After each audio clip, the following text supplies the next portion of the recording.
Hey world, how is everybody? While we have her here, I want to introduce you to my granddoggy. Her name is Bambi. You've probably seen her on YouTube before. I just told her off because she ran downstairs barking, thinking that it was her poppy at home, but no, it wasn't. All right, sit down, lie in the sun. Good girl. Not for too long, though. So there you go, there's Bambi. Mother's Day, yep. This week has been, well, pretty much the same as any other week for me or any other day and night. I generally spend a lot of time in my bedroom. I don't actually get downstairs to our downstairs part of the townhouse, sorry. I'm going to the doctor's today and I've given up on the idea that I'm not going to increase my pain meds because unfortunately I'm at a stage now where hang on, cheers, I can't really sit, stand, do anything like that for more than a few minutes. So if I move around in this video, you'll understand why.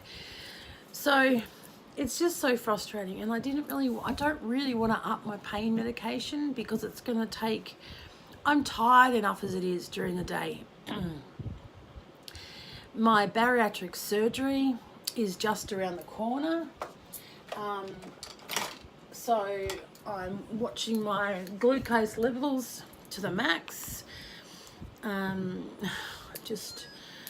I mean, you can't get much more perfect than that, can you? So I'm watching my levels. They're pretty good. They're pretty stabilized at the moment. They've probably never been this good before, actually. So I'm waiting for bariatric surgery. That's meant to be happening sometime in August or September. We haven't done anything else about purchasing a block of land or a house, home and land package, which is really frustrating. With my husband not working and myself not working, he's out of work at the moment because he's had surgery on his knee, and that was about, I don't know, maybe 2 months ago, so it's on the mend, I believe. We're not talking at the moment. This is the norm for our relationship, which is pretty poor, and I do recognise that I need to see someone about it, but unfortunately, if I can stay awake for long enough, or if I can find a comfortable position, I guess, if I really had to, I could lie down at the psychologist, but we're not talking, and we haven't spoken now for probably a couple of weeks. I mean, we sleep in separate bedrooms anyway. So, so I don't know. It's just very difficult at the moment, and it's trying. It's very difficult for all of us in the family. My daughter is the only one that works. We basically we live off some of our savings, but yeah, it's just frustrating, and it must be very frustrating for him as well. I just wish that we could. I wish that we could communicate a lot better because it's so lonely. It's lonely. I mean, living under the same roof, which I go back to the years where we were separated, and it was really lonely. And yeah, I had my 2 kids with me for now and again. When he didn't have the kids, then I had them, so we sort of shared custody. But I'm going off the beaten track, and I don't really want to go down that path because we are a lot better than that now, so things have changed. But we have these hurdles every now and again that we go through, and it's a shame because none of us are equipped to deal with it. So, and I guess him not being able to find work with his injured knee as well, with my spinal injury and me not working, the lack of finances, I guess that puts a strain on him. It certainly puts a strain on me. And it's hard, it's very difficult. And it's easy for me to sort of talk it away because, I mean, even now, I could happily go to sleep right now. But I don't. I try my very best to stay awake. But anyway. And, with the medication I'm on, it It doesn't help with your memory. You'll probably find throughout some of these vlogs that I'm everywhere. I'm here, I'm there, I'm up there, I'm down there. I'll remember something 1 minute, then I'll go back to the original subject, and then I'll change subjects, and God, yeah, it's everywhere. So I'm going to keep it to basically how I'm feeling and my pain. My depression and anxiety as well. I have noticed lately that a lot of YouTubers are saying they're depressed and anxious. And, you know, I guess with all the YouTube changes, I mean, I make nothing. I've got 2 subscribers to my channel. It's a laugh, actually. And I'm trying to aim for 50 by the end of June. But who knows? So I'm going to try and take you guys out there along to my appointments. But some of the doctors don't really like to be seen or heard. So, and that's fair enough. That's their prerogative. So no worries. Just trying to adjust my camera here. Excellent. So yes, so I've actually suffered from chronic back pain, from prolapse disc for a few years now. And the pain has gradually gotten worse over the few years, getting to the stage now where I think it's going to be inevitable soon. I'm either going to need some sort of surgery. I don't know. I'm really praying to God that I don't need surgery. Oh God, sorry. That's the last thing I really want to deal with right now. Bariatric surgery I can deal with. Excuse me, I'm just changing this thing over so I can put something on my finger that I purchased. Isn't it beautiful? It's a natural sapphire with diamonds. Don't know whether you could see it too well, but how about now? Maybe, maybe not. Let's have a look. I really want to show you, but it's a really lovely ring. Anyway, I lost my true engagement ring. Sorry about that blockage. I lost my true engagement ring, and I don't know where I've lost it. And I'm sure it is gonna show up eventually in when we decide to move and pack up.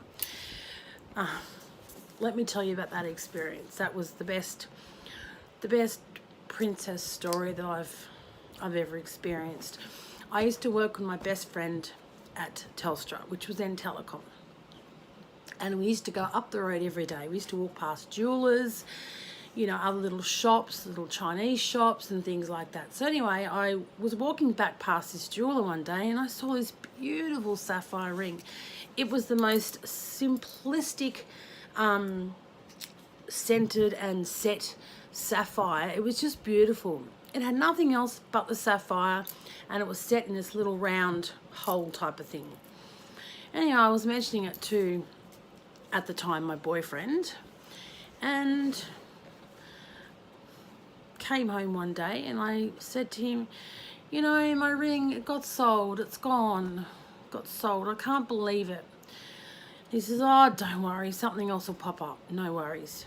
Anyway, but the end of that week, we went out somewhere on a date, and there you go, he asked me to marry him. So, pretty simple story. What the purpose of that was, I don't know, but anyway, this was to replace that ring because it was the most, I love that ring, and it was something that he actually chose on his own merits for me, and I've never experienced anything else since. So there you go. Cheers. It's a latte, by the way, from the McCafe. So as you can see, I'm sitting up again, and I'm shortly going to be laying back down again because my back is quite sore this morning. So my sort of daily routine, let me get into that then. My daily routine is basically, I get up at about 8, and by 8:30 I've taken my medication.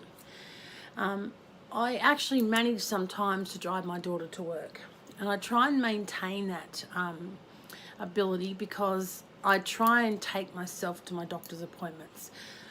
as I said before, my husband and I sometimes don't talk for week on ends, so it's just a lot easier if I can take myself. But that's going to have to stop sooner or later. For the simple reason is the medication is going to take my life over basically. In whole, I won't be able to drive or do a lot of those things by myself anymore. And that's a dead shame, because I really wanted to at least... I wanted the bariatric surgery to be the first point. I wanted to hold off until then, because I do believe that the loss of weight and drastic weight, I'm about 120 kilos now, 116, but I'm 120 if you even it out. Oh God, his hair. So they want me to lose about 80 kilos, and that's achievable. I can do that. I've only lost 25 kilos on when I was on medication called Byetta. It's a needle that you have. It's not an insulin, but it is a hormone, and it actually makes your body excrete any excess fat through either your feces and through urine as well, through wee and sugar type of thing, excess sugar in your system. I got down to about 100 kilos. Originally, I was actually about 140, 150 kilos. So I got down to about 120, because I was about 147, so about 120. I haven't been able to get anywhere lower than 110. That was the utmost I lost, the 30-something kilos. And that is a lot. But health-wise, I need to lose a hell of a lot more. I can't just... It's going to take a lot more effort and hard work, because my discs are suffering at the moment with the pressure of my weight on the actual disc. So we're hoping with the weight loss, it's going to cause less pressure or weight on the discs in my spine. So let's hope, and we do pray to God that that does happen. So yeah, we had family come visit for the Commonwealth Games. We haven't heard anything back from them though, unfortunately. But that's all cool. They're in New Zealand now. They got home safe. So I managed to actually get to one game. My sister-in-law pushed me in a wheelchair. So there were two of us, my sister-in-law and my other sister-in-law. Me and my sister-in-law, were disabled. So we both had a wheelchair each. But my family helped push me. So that was great. That was great that I actually got to see... Gracie play. That was really good. And the Silver Ferns. And I mean, yep, I'm an Aussie, but because I had a niece representing the Silver Ferns, New Zealand, of course we had to go for the Ferns. So, and you know what? They did really well. I mean, in the first place, to make it to the Commonwealth Games, it's an absolute, oh my God, it would have been a privilege and an honour for them. Not the right words, but I'm sure you're grasping the idea of what I mean. Anyway, so I went to watch one of her games. The team played brilliantly. And it's just such a shame that there were two teams in the Commonwealth Games, Malawi and Jamaica. And it's my opinion that they were playing very dirty. And I mean, if anyone watches this in the netball world, you know, a lot of other sports have more than just the one or two umpires. I know basketball now has 4, and honestly, I think that's what's warranted for netball. Because let's say the girls are up shooting, but you've got the girls outside the circle. A lot of the Jamaican and the Malawi girls were very pushy. They'd tread on toes. They'd hold people's hands. They'd elbow them. At one stage, one girl even flew over the top of, literally went over the top of my niece. None of us realised, none of us even thought, how the hell did it happen, you know? So in all honesty, I think it would be perfect if they could bring in 4 umpires. There's no reason that they can't, because the teams, as I said, played so dirty. There were just a couple of teams that I noticed, as I mentioned, that did play dirty.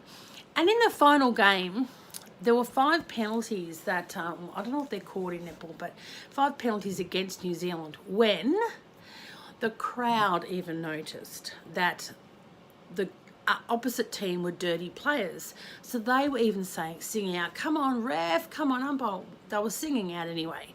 They had noticed that it wasn't a penalty. It shouldn't have gone to the other team. It should have gone to the Ferns. In effect, if they would have gotten 5 shots in the net, they would have been 5 goals ahead. But, you know, that's technically, unfortunately, when you're given a penalty, it doesn't always work out to your benefit. So, but you know what? I was proud of my niece. My sister-in-law, or the Rasmussens, they've really, oh my God, they've got some talented kids, really talented kids. I mean, I shouldn't really say that because I'm proud of all my nieces and nephews. I mean, I've got a niece in Melbourne. She's got a fantastic job. I mean, my God, you know, coming home in a sports car one night and a Jeep the next night, or a 4-wheel drive the next night, fancy cars. She's got a great job, you know. She's got somewhere. And her 2 brothers, they've gotten into footy too. So, and then I've got other cousins as well. One of them does Taekwondo, and he's like a triple black belt or something like that. I mean, all of my nieces and nephews, I cannot tell you, I can't emphasize enough how hard they worked throughout their, you know, years of growing up. And their dads and their mums, and how hard they worked. It's just, they really did well, and I'm proud of my New Zealand family. I really am proud. So I can't speak highly enough of them. My sister-in-law, Ruta, she's a beautiful woman. She's a beautiful woman. My husband used to say no one used to pick on Ruta, or if we were picked on, Ruta, don't you worry. Ruta made sure they would do it again. A tough nut, but she's got such a beautiful heart. Such a beautiful heart. I mean, all my sister-in-laws do. I can't speak highly enough of all of them. And to be honest, I'm really proud to be a member. I'm proud that I'm a VI. I'm proud that I've got, you know, another, oh my God, my husband's the youngest of 12 siblings. So I love the fact that I've got 11 other, you know, sister and brother-in-laws. I love that fact. My brothers say they didn't have a good upbringing. I mean, maybe because I was the only girl in the family and I was spoilt. Maybe that's why I don't feel that I had a bad upbringing. I mean, I do in an aspect. My, sorry, just got to bring you across here while we sit down, lean against the wall again. Sorry about the hand. My mum and dad used to fight a hell of a lot. My mum used to beat my dad. God rest my mum's soul and my father's soul. They're both parted now. My mother used to hit my father. She'd hit him with pans. I mean, I'd see blood coming out of his eye and his lip. And because he was a gentleman, an officer, no, not an officer, but he was in the Navy, he never struck her once. I mean, I don't particularly feel that was a bad upbringing. I did experience one part of my childhood where I believe my depression and anxiety stems from, but I can't say that I had a bad upbringing. I can remember writing my big brother lots and lots of letters to say how mum would fight with mum and blah, blah, blah, and blah, blah, blah. And, you know, every now and again, he'd fly me to Queensland because we grew up in Sydney. He'd fly me to Queensland to spend time with him and his wife. And they'd spoil the shit out of me. And then she had the baby and never saw much of her, never saw much of my niece there.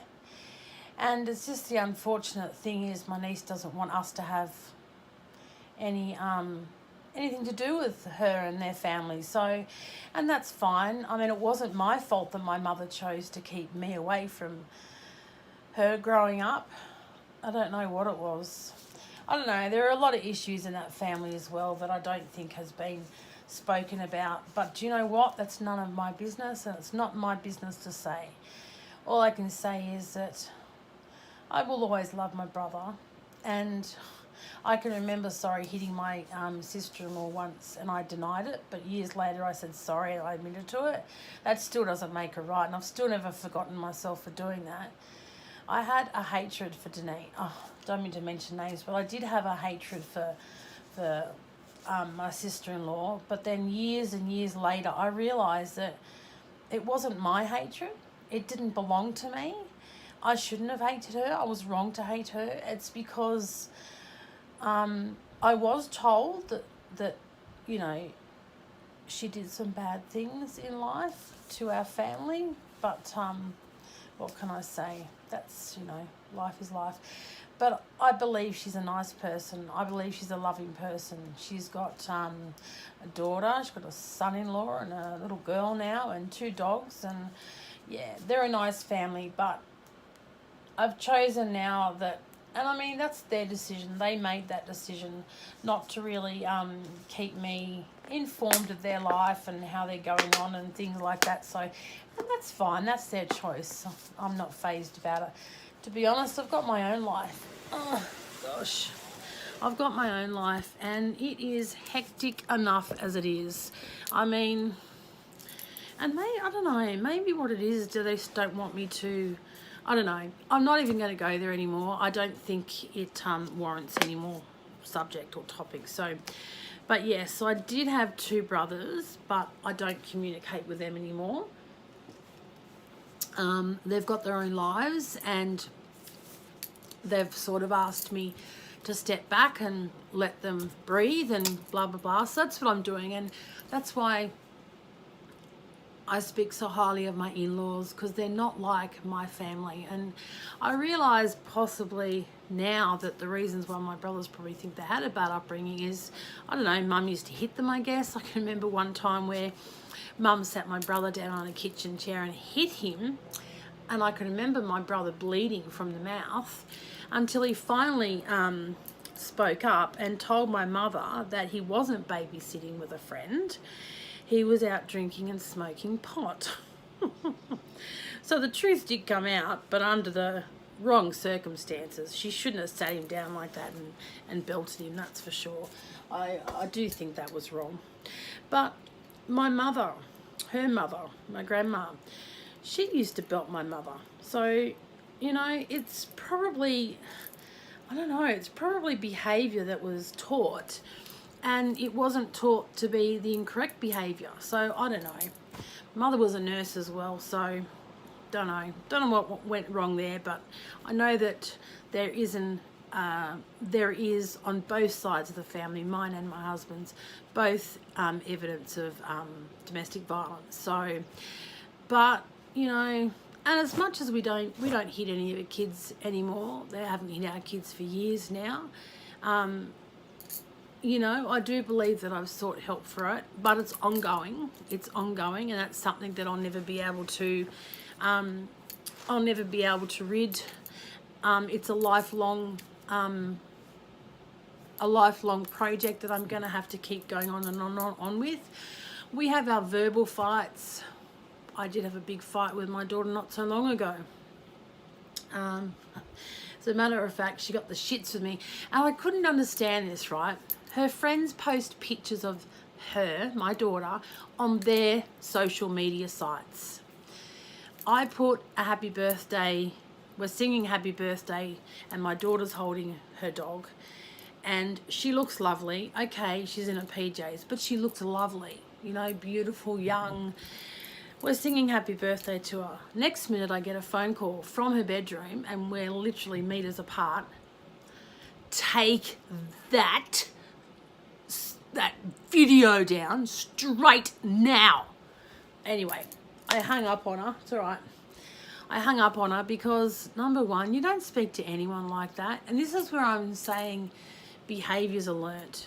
You know, my kids have seen growing up, and they've gained the ability of not communicating properly. And this is where DV, you have to break that chain. So if I could influence anyone out there to change their ways and the way they speak to their children, they teach their kids how to communicate properly, nicely, then do so. That actually angered me so much that I've deleted all my social media except for my Twitter account. I'm yet to do that one, and I was having problems downloading the new Twitter app. So, but anyway, long story short, you need to make sure that you do teach your kids how to speak and communicate properly to you, because it's just not fair to them and to you. I mean, I just think about the other night, and it makes me teary. But that's another thing too about my depression, anxiety. That's at a heightened level at the moment because of my pain and the fact that I live in my room. I live in my house.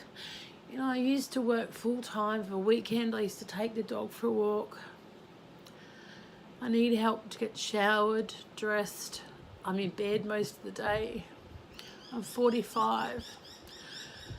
My ultimate game is, my ultimate aim is by the end of the 5-year period, I'll be back on my feet and at least doing some sort of part-time or casual work. You know, I used to be on, and excuse me for going everywhere, but I tend to do this because of my depression and anxiety. It sort of doesn't really,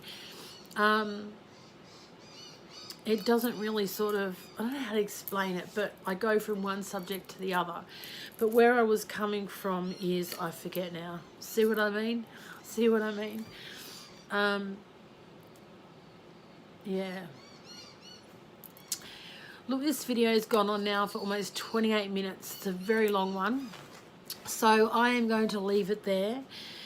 It is great. I'm going to put this straight on YouTube. I'm not going to have any second thoughts. It's raw. It's unedited. I really want to get to 50 subscribers by the end of June. It's May now, mid-May. Can you help me get there? Please subscribe. Please give me a thumbs up and hit the notification bell so that when I do go on to my next vlog, it'll shoot straight off to you. And you never know, I might actually reach my 50 subscribers. So I've got another 48 to go. So please help me out, guys. And obviously, I'm not going to become a hit overnight, so I'm not going to become YouTube famous overnight, but please like. I'm not in this for the money. I should have mentioned at the very beginning, and I will just before I get to the end of this 30 minutes, hopefully, is I just want to use this as an outlet to communicate. You know, I'm alone at the moment. I don't have any friends here with me. I'm lonely, very confused sometimes. So that's all I want this YouTube to be. I'm not in it for the money. Obviously I'm not, because I've got 2 subscribers. So please subscribe, guys. Don't forget to like and hit that notification bell. And I will be in your little inbox again very shortly. Take care, guys, and thanks very much. Bye.